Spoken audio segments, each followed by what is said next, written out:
Welcome to The Explainer. Today, we're diving into the mind of Stephen A. Tyler, an anthropologist who didn't just study other cultures, he completely questioned the tools we use to understand them in the first place. And really, it all boils down to this one huge question that drove his entire career. How can you, as an outsider, ever truly capture the reality of a world that isn't your own? It sounds simple, right? But the answers are anything but. So we're going to follow his journey through these 5 key ideas. We'll start with his big question, look at the maps in our minds, explore what's left unsaid, see how he tried to break the writer's frame, and finally, what all this means for us. All right, let's get right into it. This whole story starts with Tyler as a young anthropologist, out in the field. So there he is, in the 1960s, living with and studying the Koya people in India. But his time there wasn't just about taking notes. It's where he ran into a massive wall. He started to realize that traditional anthropology was often way more focused on its own scientific boxes and charts than on the actual, messy, lived reality of the people it was supposed to be studying. And that frustration led him to this incredible insight. He realized the key to understanding a culture's reality wasn't buried in his academic notebooks, it was hidden in plain sight, in the very words people used every single day. Okay, check this out. In English, we slice up reality pretty finely when it comes to water falling from the sky. We've got rain, fog, dew, hail, snow. But the Koya people, they use one single word, manchu, for all of it. Now, this isn't because their language is somehow less than. No way. It's a window into their worldview. It shows they see all these things as connected parts of one single process, not a bunch of separate events. And get this, it works the other way too. While they have one word for all that precipitation, they've got at least 7 different words for bamboo. Why? Well, because bamboo is absolutely central to their daily lives. Each word might describe a different type or a different use, showing this incredible detail that reflects how important it is. Language, Tyler saw, is like a map of what a culture cares about. And we all have these maps. Just think about how a doctor talks about the body versus how you do. Our words literally build our worlds. This kind of thinking basically kicked off a whole new field: cognitive anthropology. The idea was as simple as it was revolutionary.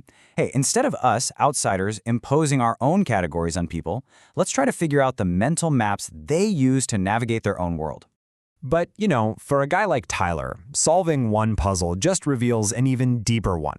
If all this meaning is baked into our words, what about all the important stuff that we don't say? And in his big 1978 book, he went right at that question. He basically argued that real meaning isn't something you can just look up in a dictionary. It's something that explodes into existence in the moment, through the context, the performance, and how we interpret what's happening. He said the words we speak are just the tip of the iceberg. The real heavyweight meaning is all that stuff below the surface, the shared history, the inside jokes, the unspoken rules that everyone in a group just gets. And that means language is never neutral. It's a powerful tool that actively creates our social reality. So this is where it gets really crucial for Tyler. If communication is this messy, context-driven performance, well then how can an anthropologist or a journalist or a scientist or anyone ever claim to be writing about something objectively? And this question led him to some of his most radical ideas.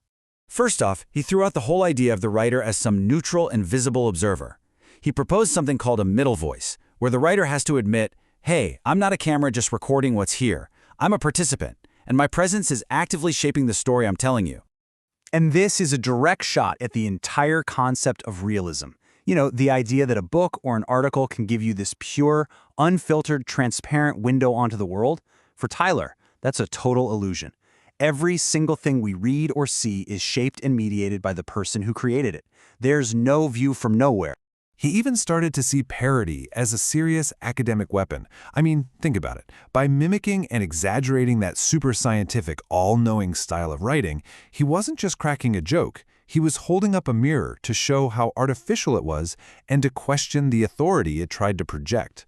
For an academic, that was a seriously bold move. His critique just kept going, taking aim at the very tools we trust to give us the facts.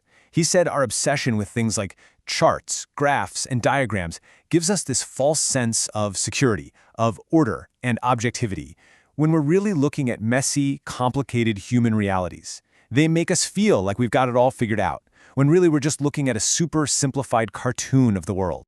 So what's the other option? Tyler called it the thought picture. Instead of a neat linear explanation, imagine getting something more like a collage, a collection of images, quotes, and tangled ideas that don't just give you one right answer. Instead, they invite you, the reader, to make your own connections, to see the world in a new and complex way. Okay, so for our final section, let's bring this all home. How can we use these ideas in our own lives? Because trust me, this isn't just some abstract academic stuff. You can start using Tyler's thinking, like today. First, question your own categories. Just notice how your own language lumps some things together and splits others apart. Second, start listening for the unsaid.